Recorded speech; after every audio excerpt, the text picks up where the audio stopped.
Hey everybody, welcome to another episode of Tales from the Tavern, episode 13. The most magical of numbers. Would you say it's the most magical? I feel like dark magic a little bit. Yes, definitely. Or 6. Right? I mean, like, dark magic relies on superstition, right? 13 is more of a, like, evil number than just like, oh, I'm worried about, I don't know, like throwing salt over my shoulder and killing my grandma, right? Yeah, like, the number 13 is like, you know, if you have the 13th child, it's going to turn into the Jersey Devil, because that's what happened to the Jersey Devil. Is that what happened? I think so. I think it's the 13th child. Also, that poor... Wait, does that mean... Wait, hold on. That means the Jersey Devil is one of the Duger children from those 18 kids in county. We know who the Jersey Devil is. Oh, we know who the Jersey Devil is. Why have we not stopped that kid? Let's get him. You know, he doesn't really bother me. I guess... He usually just, like... hangs around in the Pine Barrens. Yeah, just trying to hang out, having more kids, further continuing the line of his family. That's all really the worst thing the Jersey Devil does. Eat some goats. Eat some goats. I don't know if he ate goats. Oh, maybe I'm just adding on to it. You should do a Google search sometime for Jersey Devil, and the earlier the illustration, the funnier the beast. Oh, I know. Well, the Jersey Devil's great. By the way, subtle plug for the podcast I haven't updated in forever called Paranoia Shop that I'm on. We've covered the Jersey Devil. Jersey Devil is like connected by some conspiracy theorists to everything, including the start of AIDS. Oh, really, dude? Wait, are you telling me that the Jersey Devil started AIDS? Allegedly. The Jersey Devil is just some sort of weird, like, catch-all monster. If we know who the Jersey Devil is, I think we should come forth. We should probably stop him. Or her. Let's be gender neutral. It could be a her. It could be a her. We're not sure, but it is a devil. It is a devil. We know. And it's just going around starting AIDS, slashing everyone's tires, stealing their snow parking spots on the East Coast. I hear that's a big thing. That is a big thing. You know, I've seen an illustration of the Jersey Devil as some sort of antler kind of deer creature, okay. You know? Yeah. And that was flying, so I imagine it probably poops on people, too. Oh, dude, you know he does. You know he, like, holds it in. Frickin', that's the evilest thing you can do. That's why birds are evil. Wait, hold. Yeah, they're pretty bad. No, not all birds are evil. No, not you all have birds. A bird, don't you, Chad? Yeah, you know, I have this little bird named Samson, named after Samson from Venture Brothers, and listen, he's a sweetheart. He's a little sweetie. He might scream like a banshee to everyone all the time. Chad, as much as we should be talking about your bird, we have to talk about two other things, and that's demons and gardens. Ooh, yeah. Yeah, that is a pairing if I ever saw one. Demons and Gardens, baby. Demons and Gardens is my favorite magazine. Oh, Demons and Gardens? Better Demons for Gardens? Yeah, I get it along with my AARP subscription, and I love it. Demons was suggested by Alex M., and Gardens was suggested by Jacob. He gets a lot of prompts in. He knows what he's doing, I guess. Yeah, People Jacob's climbing that suggestion ladder. He's just going right up it. He just knows what to do. That old Jacob, spelled with a K, a U, and a B, and that's it. That's his whole name. Really? It's spelled like an old-fashioned Amish man. Jacob, are you an old-fashioned Amish man with that Let us K in know. there? You did suggest garden, so I mean, maybe. But if you want to vote on prompts or suggest your own prompts, you can do so by becoming a Patreon supporter at patreon.com/TFTTpod. But, Chad, where are we right now, man? Because, like, a lot has been going on in Ragnok. Yeah, you've been here a couple times. This might look different, but it's actually the same bar we've been in before. Oh. The name has changed a couple times. Because ownership, like, I mean, what we know is that there's war going on, so surely there's been some bar wars, some tavern wars. There were some bar brawls, and not just like a bar hop or competing for who has the best microbrew. Bars going war to war with other establishments, dining establishments, other, even like other taverns, other bars, other inns. This war has really split the entire country. I'll catch you up a little bit. If you remember, last time you guys were here, we were in the middle of a rebellion between the Get Up Boys, a rebellion group who were fighting back against their fathers who also run the whole country. The Get Up Boys had won, but it turns out a bunch of like angsty, kind of like punk rebel kids running the country is kind of worse. So the common people of Ragnok, and if you remember, Ragnok is a diverse continent filled with not just humans But animal humanoids, fox people, frog people, that sort of thing, the animal types have all decided they're sick of these humans bullshit, and now animaloids are taking over the continent. It's kind of an interesting time. Oh my gosh, that sounds incredible. Yeah, so we're actually now, what was called the Iron Fist is now the Furry Fist, which I know sounds suspicious, and it's not that type of bar. It's not that type of bar you might be worried about. Are you saying I might find Sonic at this bar? Listen, Sonic would be welcome. There's a reason why I put fake furry ears on your head and why we're both wearing them, just so we can... This place, it's not our clientele anymore, but man, oh man, are the chips great. So it's kind of worth it to hang out, but let's not say we're humans too loudly. Okay, yeah, that's fine with me. The chips are pretty good. They're really good. Those animals know how to make some chips. Well, what kind of animals? Like, I guess the furry fist. When I hear that, I think foxes. Maybe because that's kind of like one of my favorite animals. But yeah, no, there's plenty of foxes. Actually, this establishment kind of draws a little bit of a tougher crowd. There's like a fox rogue I see over there in that corner. Oh, okay, yeah. There's 2 rhino dudes who seem to be like way too drunk. We should watch out for those guys. They might knock us. Whoa, rhino men? Oh, dude, rhino men are fucking rough. They're nice guys. They're nice at heart, but they're like easily startled. And man, do they just like to They like to gore you, man. This is a dangerous world sometimes. It's a dangerous world. Yeah, well, it sounds like the Ghetto Boys are in for a rude awakening. Oh, it sounds like. Oh, I didn't want to point it out. If you have rhino men, yeah, that's pretty important. I don't want to point it out and freak you out too much, but if you just be very sly about it. If you look up right above you, that chandelier is made from the bones of the Ghetto Boys. Oh my God, that is human bone. Yeah, it's human this bone. is morbid. Yeah. This is frightening. It's Chad, weird. why did you bring me here? Because again, the food's so good, man. The food's so good. Oh, it is good. I've been seeing it go to the other tables. It looks pretty good. Yeah, and remember, if a waitress comes up to us, just neigh or bark a couple times, you'll be all good. Okay, all right, I will do. So while we're here, should we share a story or two? Yeah, why don't we make it look like we're deep in a conversation that nobody wants to be a part of, and tell some stories to each other so we can keep a low profile. What do you say? That sounds great to me, buddy.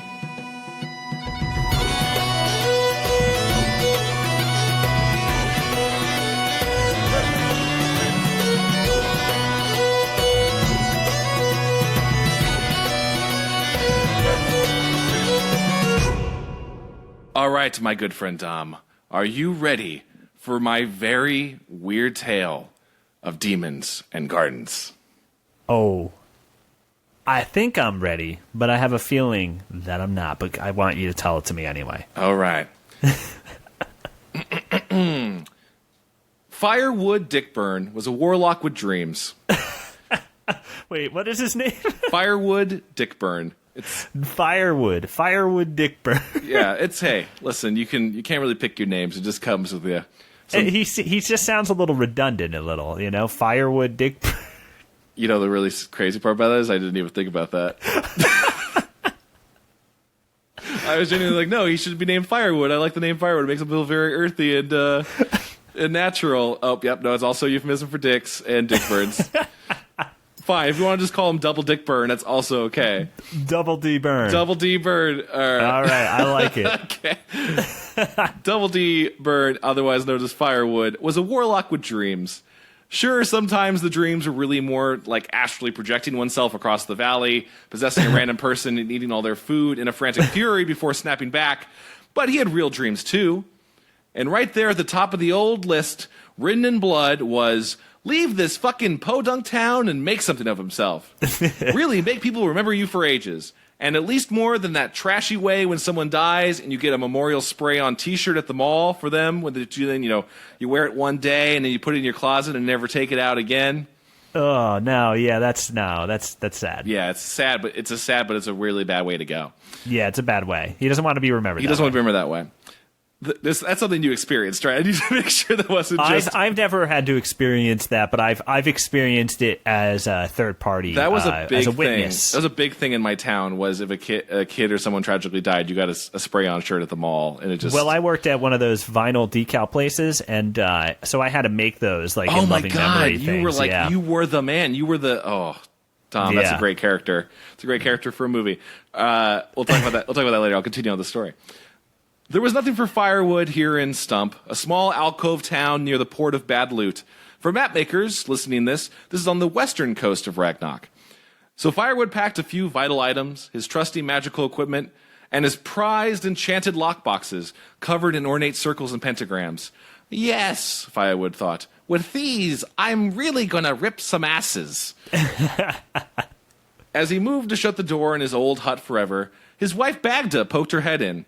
She was a simple and plain half-turtle woman he had wed less out of love and more out of a need to simply make the neighbors stop asking him to settle down over and over. I mean, by the seven gods' fury, can't a man just live by himself and fuck around with magic and experiment on bugs if that's what truly makes him happy? He can. I'm not sure why he caved to the pressure, but, Bagda sounds not too bad. She's a sweet woman to settle down and settle for. She's a nice lady. A nice turtle lady. A nice turtle lady. Anyway, Bagda spoke up. But Firewoody, honey poo, where are you going? I just laid a clutch of eggs and they need your tender care. Firewood wondered for a moment if turtles even lay eggs like that, but he decided it didn't matter since he was leaving forever. See ya, shell mama. Tell everyone I'm off to make something of myself. At least tell them I was killed in a really cool way. Like something with a meteor. I'll let you figure that out. And with that, he was gone. Whoa, the story begins with him leaving his wife? Yeah, hey man, he's got to hit the road and see what's there ahead for him. Okay. He's not an immediately likable character, I'm realizing that. And with that, he was gone. As Firewood walked to the edge of town, he realized he had never set foot farther north than this exact spot. God, I wonder what it'll be like, he wondered aloud. So much unknown about this bold frontier. I wonder if people will speak a different language, or maybe the air tastes like mustard, or maybe... As he stepped across the threshold, he realized that it was indeed just the same as everywhere else he knew, and the world is only really different in terms of what a travel agency wants to sell you, or how many cool bands play there on tour. But still, Firewood was optimistic. The spirit of his dark god Santana filled him with purpose. It's a very powerful dark god. Santana, yeah, he loves the number 13. Oh my god, he loves it. He loves being real smooth, baby. He knew he was doing the right thing by stepping forward. As Firewood traipsed down the path and watched a deer man hunt and eat a non-deer man, which is real uncommon, really. It's still kind of faux pas. Firewood was filled with an energy and even began to sing a tune. Moving right along in search of hot chicks and rad food.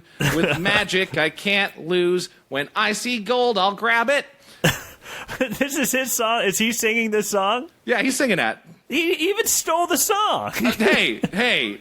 This might be a song that came to him naturally in this reality of Ragnok. It's just out there in the ether, and it travels through dimensions. I would say that the music of Jim Henson is so powerful that it probably exists in some form in every dimension. Because Jim Henson wrote that song. He sat down one day and was like, well, I've got to write the song part of my movie. You didn't know that? And he played it while controlling Kermit and playing on the piano, which made it way more complicated. The fun time 70s puppet music cut off abruptly when a figure stepped in Firewood's path. It was another magic user, decked out in nothing but sexy battle shorts and a vest. Looks like some fresh meat decided to step out into the world.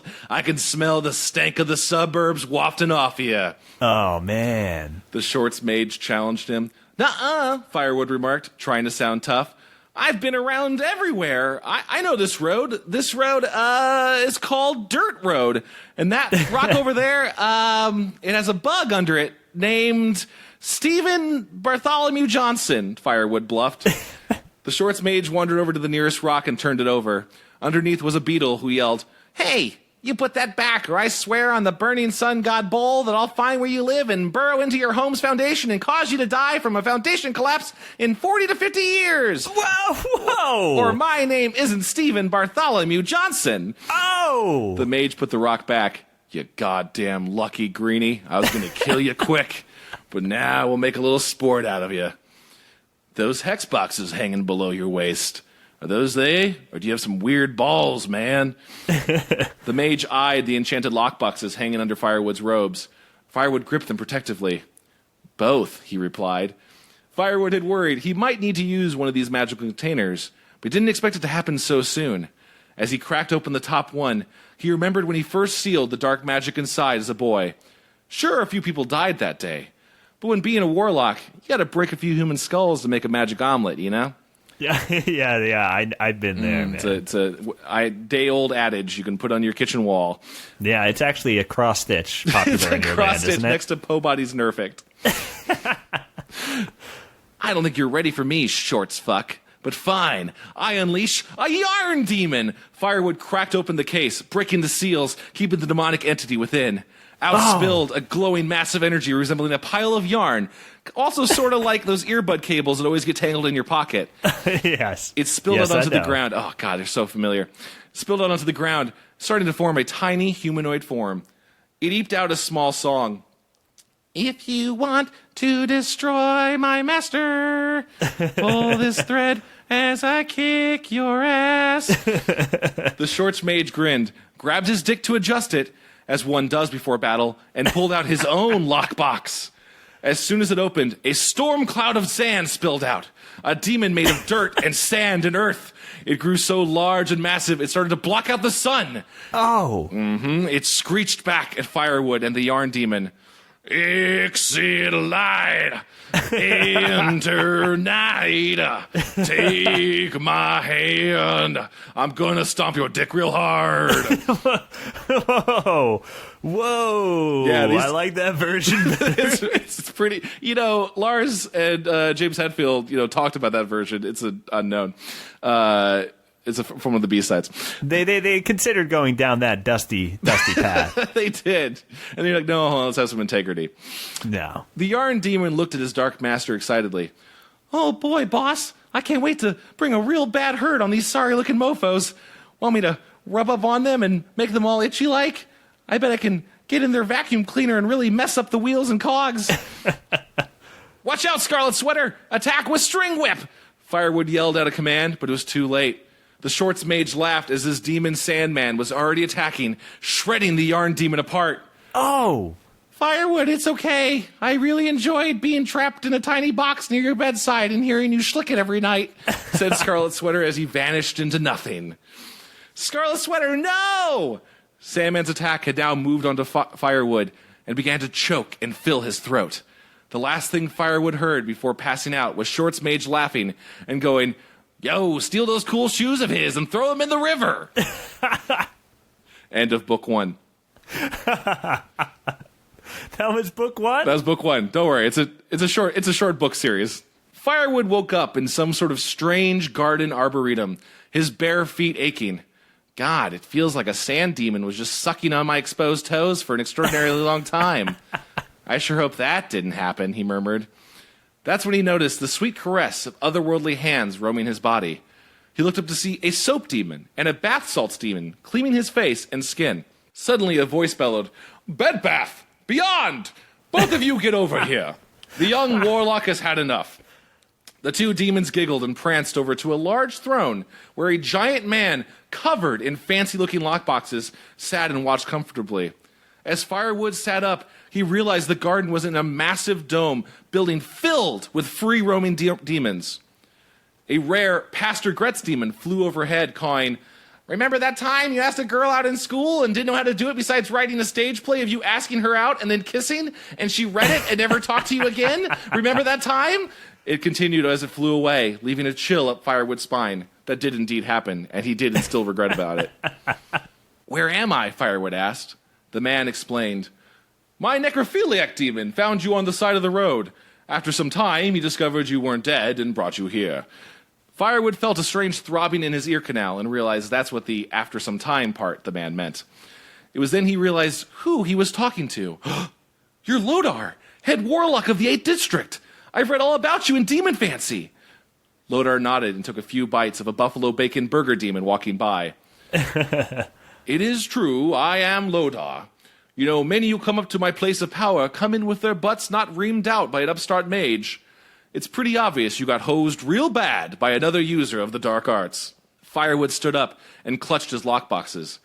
Thanks to his warlock bond with the spiritual monsters inside, he could feel them vibrating with a burning passion for battle. Or maybe that was them quaking in fear. Firewood actually was a pretty shitty demon tamer when you think about it. yeah, he kind of is. He's pretty bad. Lodar, I want to fight you and take your place as head warlock, Firewood said. That was a terrible idea. Firewood said, a young man shit-faced drunk on a case of beers called Determination Ale and Lack of Self-Awareness Brew. Goldar just laughed, stood up, and slipped on 2 comfortable croc shoe demons and tossed Firewood a pair for himself. Oh, baby, slip those dainty little ground hands in me and give me a purpose, prompted the croc shoe demon. Ground hands. Yeah, that's a word for it. Why fight, little man? I gave up the conflict in trying to prove myself decades ago. Then what do you do here if not fight with your demons? Firewood asked. A gross smile spread on Goldar's face. Why, I fuck them, of course. Whoa. What? Firewood asked, his mouth hanging open as he watched more of the demons nearby flock to Lodar. Yes, I realized long ago that I was having trouble connecting to other humans, and no one understood me like these demons I had been spent years taming, and they're already all into some pretty messed up stuff, being demons and all. For them, a giant devil orgy commune is pretty chill. As he said that, a giant spoon demon, bigger than any Firewood had ever seen before, walked up to Lodar, and they began making out hardcore. It was pretty hard to watch, but Firewood had to admit the spoon demon did seem pretty into it. Why don't you follow my lead? Stop a long, foolish life of fighting the magical things you love and just join hands with them in one giant demon marriage. Firewood clutched the collection of lockboxes in his hands and set them all free. They stood before him, a guilt demon, a bag of rubber bands demon, and a Yogurtland gift card demon. They all nodded him as if to say, yes. Firewood thought about how Scarlet Sweater was dead because of his violent path. And had he realized this sooner, he could be kissing that sweet, sweet yarn monster right now. He took the rubber band demon and the nearby mint chocolate chip demon's hands, and they all walked together into paradise. No longer fighters and trainers, but equal lovers. The end. Wonderful. That ended wonderfully. It seems like they were all into it, and they found love. They found real love instead of being pressured into marriage with a turtle woman. They found a much better... Who he ditched. You know what? Actually, I don't like that he got a happy ending. I guess he did get his ass beat immediately. No, see, here's the thing. I would pitch this to you. Honestly, she's better off without Firewood. Like, yeah, I mean, he did. He found his true self, and his true self is a croc-wearing orgiest. And you know, I don't know if that's every turtle's cup of tea. You know, I don't think it is. I don't think many turtle women could handle that. I don't think most people can handle that. And I think they'll both find their own sort of happiness. The crocs are an interesting detail, but it just rings so true. So yeah, well, you know, it gets pretty messy in that like demon orgy arboretum. So you got to have some rubber shoes on, you know. I don't know firsthand, but I can imagine. I also cannot know from firsthand experience. Definitely not. Seems like a good idea. Yeah. Seems like a good idea. I would also like to just go ahead and say that this was a work of fiction, and by no means does the author, Chad Quandt, noted children's animation writer, think that this is a good idea for people in their own lives. If they do it, fine, but does not encourage making love to inanimate objects in real life. Yeah, don't. But hey, if it's in the privacy of your own home, go for it, buddy. Also, be careful breathing around that bath salts demon. Oh, yeah. Well, here's the thing. Bath salts now has a bad name for it. Bath salts, I think, used to be a thing before the drug. Oh, yeah, of course. It's always been a thing. It's always been a hygiene thing for baths. But then other drug, like a meth comes in there, just ruins the whole name of bath salts. Yeah, now we have to call it something else. We have to call it soapy, bath minerals. Soapy sense. Well, it was a wonderful story, Chad. Thank you for bringing us back to Ragnok. Thank you. I know I'm really establishing Ragnok as a pretty messed up place. It seems like it's going through some changes. Yeah, it's an awkward state. It's ever growing. Yeah, it's growing. But hey, you know, love still finds a way, even if it's a completely wrong, messed up way. And it may be in Crocs. It may be in Crocs, which is the strongest love of all. Which is really, that's your true self. Mm-hmm. Mm-hmm.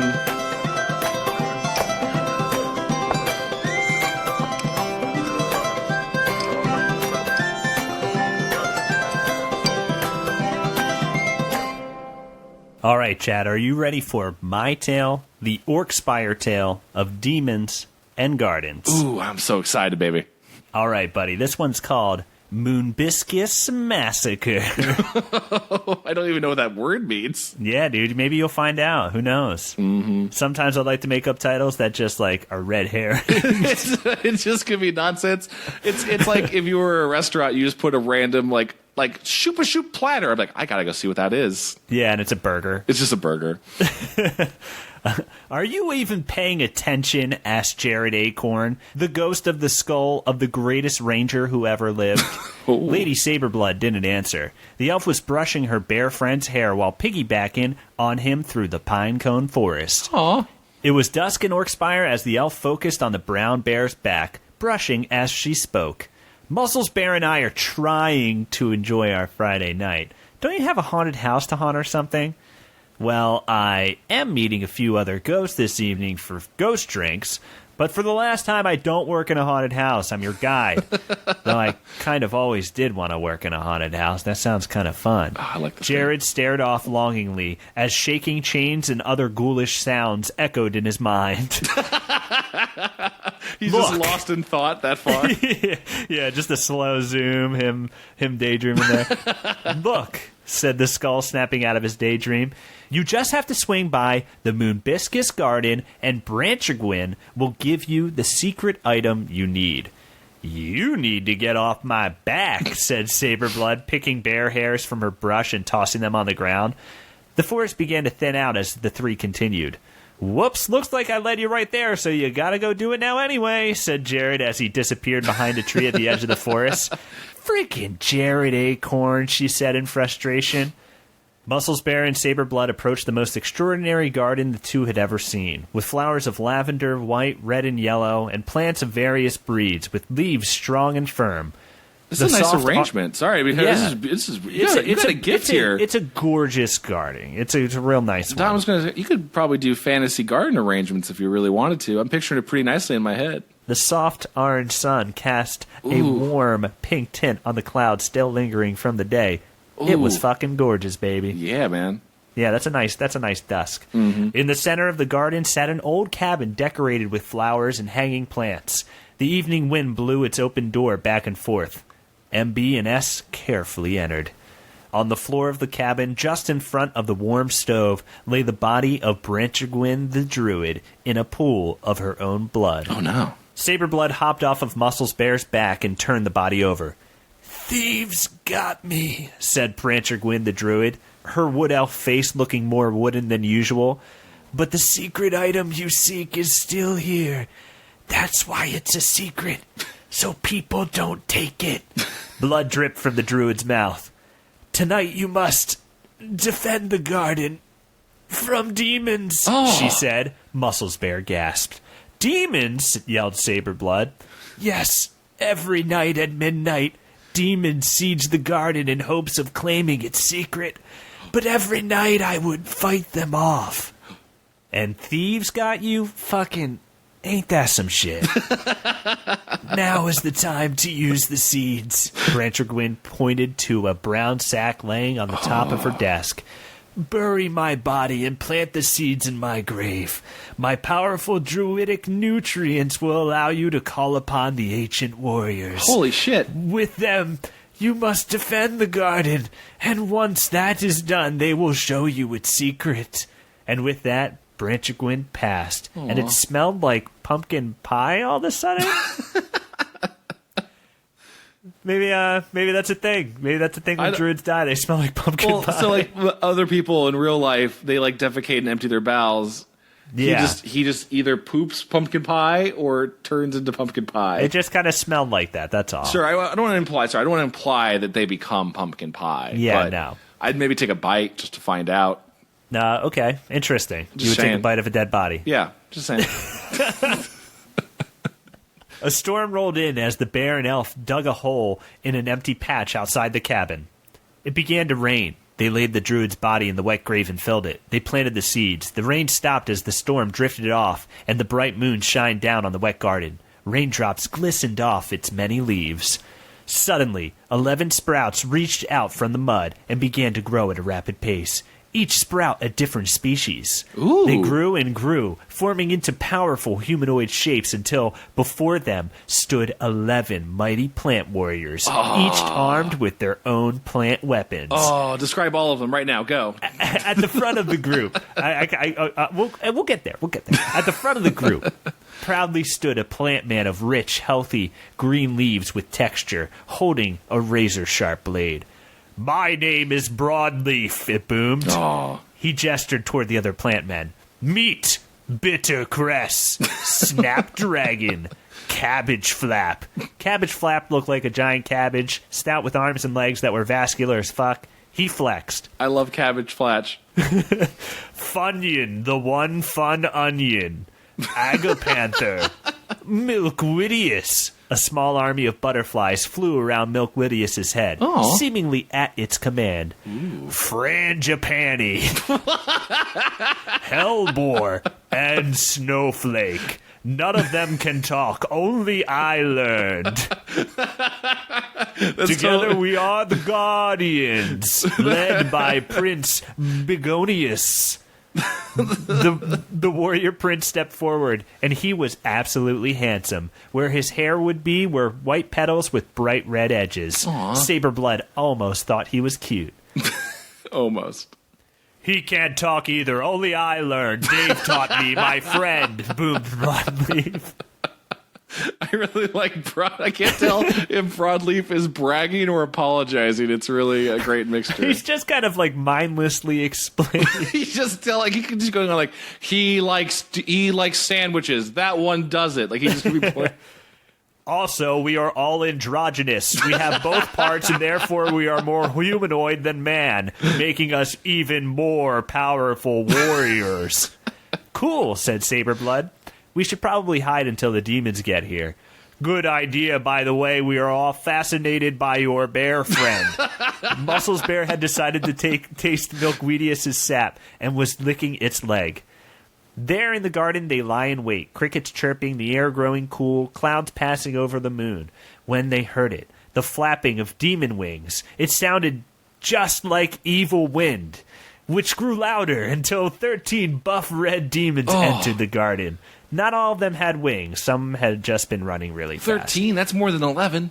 Oh, but I mean, 11 plus 1, 2. Oh, my God, you're right. I mean, oh, my God, you're right. And this is episode 13. Oh, my God. We are the damn 13 demons of Celsior the Summoner. You look like 13 bitches, half-whispered Saberblood from beneath a lilac bush. Who said that? Said the demon. Who dare say that shit? Me, she said, standing up. Lady Saberblood, a.k.a. the baddest, a.k.a. the sassafrassiest, a.k.a. the original derelict, a.k.a. Old Cold Toke. What does that even mean? I love it. The demons were all secretly blown away by the stoic reputation that Saberblood had laid out on the line. And there's one thing you gotta know about me, she continued. What's that? I got plant friends in a bear, said the elf as Muscles Bear and the Guardians leapt into the air and landed in a very cool way. God, I wish I could say that in real life and mean it. As I was saying, said the demon, we are the damned 13 demons, each with our own unique personality. There's Shim Sham. We've already done that, announced Broadleaf. As he charged at the demons with his blade, the Guardians followed. Plant and demons were going to war in the Moonbiscus Garden, and Lady Saberblood and Muscles Bear were getting themselves a piece. MB held a demon's arms behind his back as Saberblood boxed his abs. Ooh. And he was getting fucked up. Then Saberblood lifted the demon up in the air and brought his ass down on his brown bare knee, atomic dropping him into unconsciousness. Broadleaf sliced at a demon with his green blade. It grazed the demon's chest as it jumped to dodge the attack. How come you're the only one who can talk? Asked the demon. Dave taught me at summer camp, shouted Broadleaf as he front flipped toward the demon, cutting him dead as he landed. I love Broadleaf. Then the plant warrior heard the beating of demon wings to his right. He looked over to find 2 winged bastards about to pounce at Cabbage Flap, whose attention was elsewhere. Oh, no. Cabbage Flap, look out! shouted Broadleaf. The muscular cabbage turned and watched as the twin-winged demons swooped in and grabbed at his leaves, tearing them off in opposite directions. They swooped back and tore once more, but Funyun triple flipped in with his onion katana to defend the wounded cabbage. Cabbage Flap clutched his chest and fell to his knees. Muscles Bear and Saberblood continued to whoop ass. The elf fired an arrow into the shoulder of a demon. He stumbled back into Muscles Bear, who grabbed the demon by the waist and suplexed him into a thorn bush. Jesus! Fuck you, said Saberblood to the bloody demon. The demons had been whipped pretty good, and soon only one remained. Broadleaf pinned him down to the ground with his blade. It's all clover, demon filth, said the Guardian as he pushed his blade through the demon's chest, and he screamed and burned up real quick, like demons do. Yeah, like in Buffy. Yeah, you know what's going on. The damned demons were done. The Moonbiscus Garden defended. Broadleaf kneeled, holding Cabbage Flap in his arms. A tear dropped from his eye, splashing against the cabbage leaves. He was my best friend, said the Guardian. Shut up. as softly as he could. A tear also dropped from Saberblood and Muscles Bear's eyes. Sure, Cabbage Flap was a little intense looking, but the plants really cared about each other. Yeah. The cabbage leaf quickly absorbed the teardrop. New leaves grew from his body. The warrior blinked his eyes awake. Your tear healed him, said Saberblood. Oh, that's right. We are legendary. MB and S&Gs, that's Guardians, stood outside the Moonbiscus cabin. The secret was the magical seeds that brought us into this world once more, shouted Broadleaf. What? Said Saberblood, disappointed. Muscles Bear turned his head to the side like, come on, dog. So the demons didn't even realize that you were the thing they were coming to claim? No, they are dumb. Dumb and evil. Broadleaf clenched his blade. They're the Guardians, they'll fuck you up no matter what. Even if you try to say but, they'll fucking cut off your lips and leave you dead. I mean, did your life even happen? 'Cause when everyone's dead, who's gonna read your grave? The Guardians will grow on. I love it. And that's the end. I That's love the it. end there. That was great. That's the end. That's their theme song. Oh my god. Broadleaf. Is that I love Broadleaf more than I think any other character for some reason.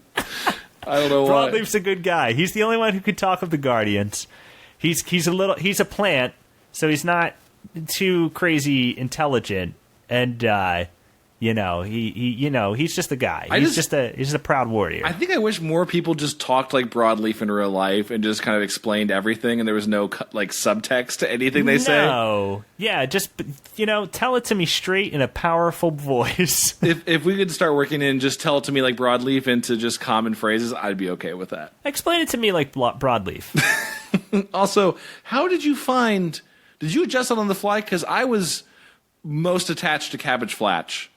And then you took him out almost. And old Cabbage Flap. You know why, man? Because I guess it's that type of thing where you write the word Cabbage Flap and you're like, I know what that guy looks like, and I like him. I do. I really liked him immediately, and I somehow didn't see the teardrop standard trope coming. Oh, really? Okay. I thought that was because it's plants, so it would absorb. No, of course. It makes the most sense more than, honestly, in most stories, the tear brings you back from bad magic or death. Usually very much annoys me. But in this one, I loved it. Well, hey, thanks, man. I think it worked very well. I liked it a lot. Oh, well, hey, thanks, man. I witnessed the birth of Broadleaf. Yeah. So you witnessed the birth of Broadleaf, who will probably make an appearance. God, again. I hope so. I love Broadleaf. I gotta say I'm partial to Prince Begonius. Yeah. He's keeping it quiet. He's a fair young prince warrior who if he could talk, he could probably have a pretty cool adventure on his own. Ooh, actually, that reminds me. I have a question about you. I forget Milkweed, I believe, right? Oh, Milkwidius. Milkwidius. Was there any butterfly attacks going on during that fight? You know what? There were. We didn't get to him. It was a pretty action-packed moment. I will say that he definitely commanded monarchs to drop a demon off a cliff. Oh my god! Yeah, that happened. It didn't make it in there because the scroll only had so much space on it. Oh yeah. But The scroll's camera was pointing in another direction during that. Yeah, we were focused on Cabbage Flap at that point. Makes sense. And maybe that's what Cabbage Flap was looking at, because he was like, oh, damn, that was wicked.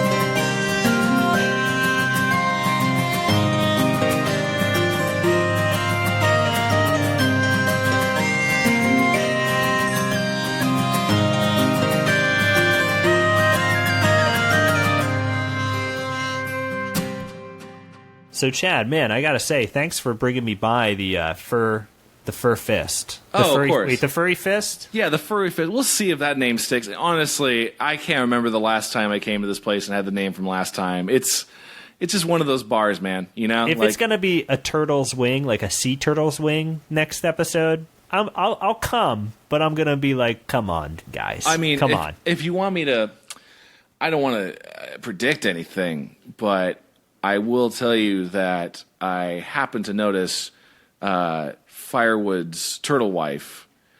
She might have been coming in here for a job last week. So, well, at least she's moving on with her life. That's all I think. That's what's important. And she's a very strong woman. I could see her running this place very quickly.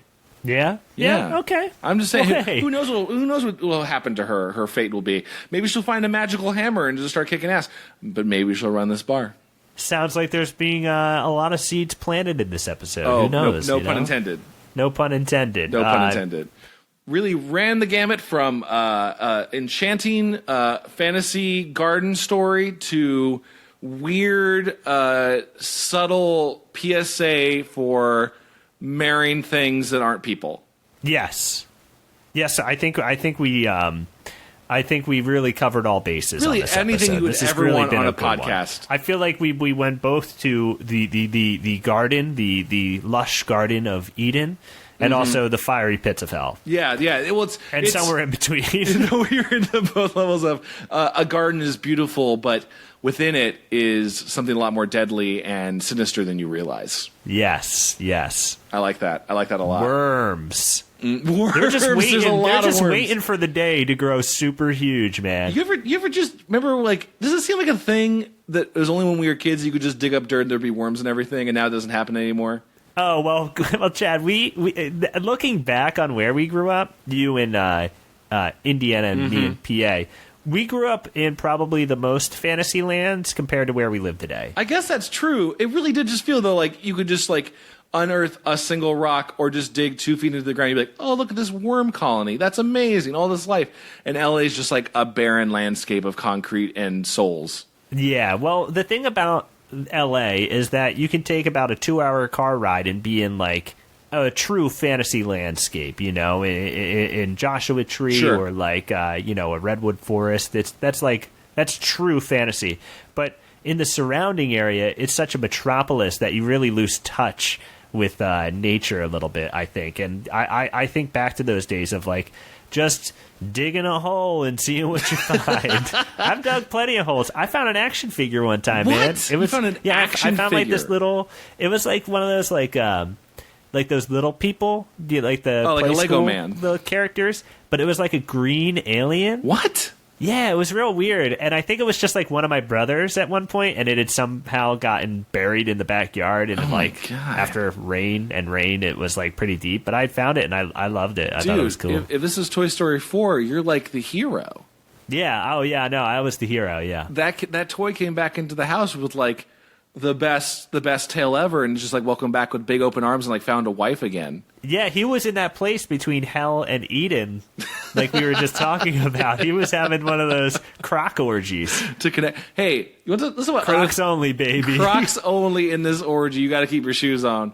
Hey, here's another thing. I'm going to see this run by you because I've been thinking about this. Speaking of gardens, do you ever have a thing in your yard where your family would plant a weird trash bag thing on a string on a pole?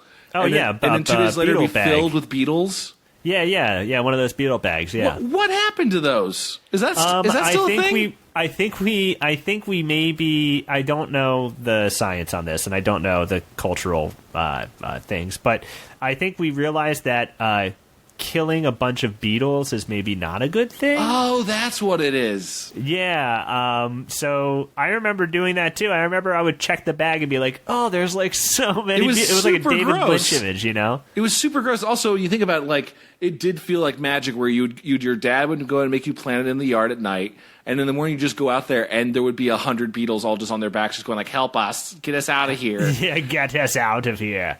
Yeah, I remember opening that bag because they would tell you to bury the bag afterwards. Is that what they told you? I kind of set them free. Spoil. Did you send them free? Yeah, I wasn't supposed to. I felt bad because they were really gross looking, but it just seemed like it felt wrong. Hey, you know what's weird? I don't know if this happened to you in Indiana, but it was something weird that happened in PA. Growing up, we had like the traditional American mosquito, which I don't know where it's from, but like right. the ones you see in cartoons and stuff, like the big mosquitoes.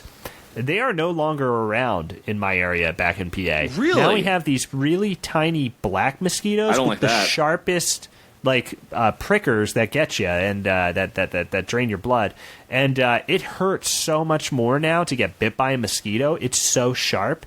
It's nowhere near what it used to be. So, like, what happened there? We probably if you know, if you know please all those let mosquitoes us know. went, give us a shout. Give us a shout at TFTT Pod on Twitter. Facebook.com/TFTT Pod. Subject headline: Where all the mosquitoes at? Where are the mosquitoes at? Tell me your beetle bag story. You can also email us at tfttpod@gmail.com. It has been a pleasure to have you over. Thank you again for letting me share another tale. It's always a pleasure. Oh, well, hey, it's always a pleasure to have you. And hey, folks out there listening, if you want to help out Tales from the Tavern, if you listen to the show, you enjoy it, why don't you go ahead and leave an iTunes review? It's real easy. You just have to log into iTunes. It's free to do, and it really helps the show. And might get read on the show, like this one right here. Oh, shit. I got one by Zach Westbrook. He says, fantasy at its finest.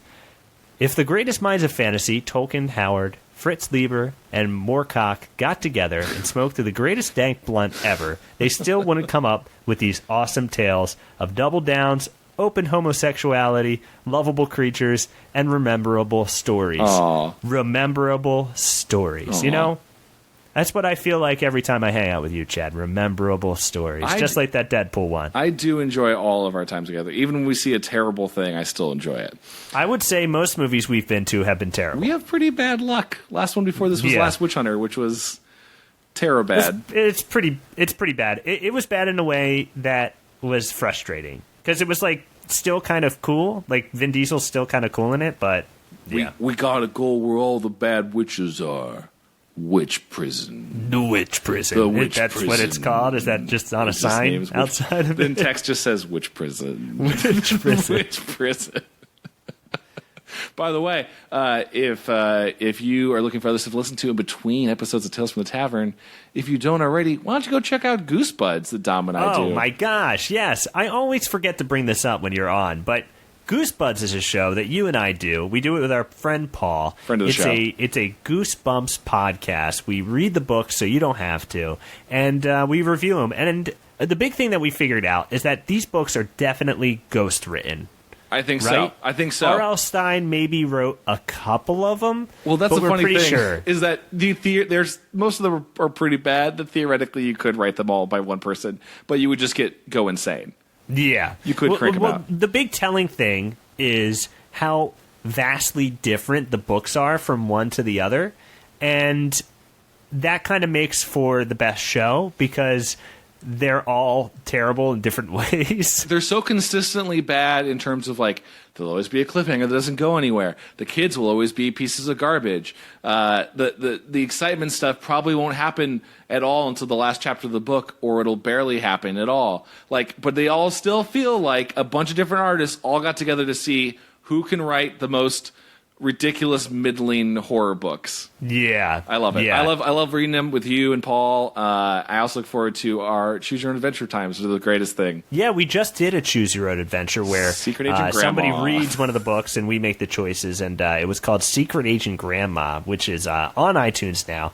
If you're on iTunes leaving a review for Tales from the Tavern, why don't you go ahead and type in Goosebuds into that search bar. Check it out, guys. It's a fun time. We love having you. We love having you. by the Goose Buddies Tavern. Wait, what would that tavern be? I'm too terrified.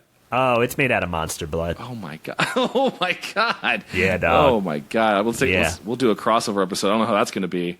Oh, Wait, dude, I'll write a Goosebumps book. what? My god! Yeah, we write our own Goosebumps short stories. Oh no! Oh, we just no. Okay, yeah. well, if you listen to both podcasts, you might be excited. Well, Chad, hey man, I had a great time here at the Fur Fist. How do people say goodbye now in this tavern? Now it's a little bit. I'll see if I can. Yeah, I got to be very careful because everyone's gonna be looking at me. Someone at the door.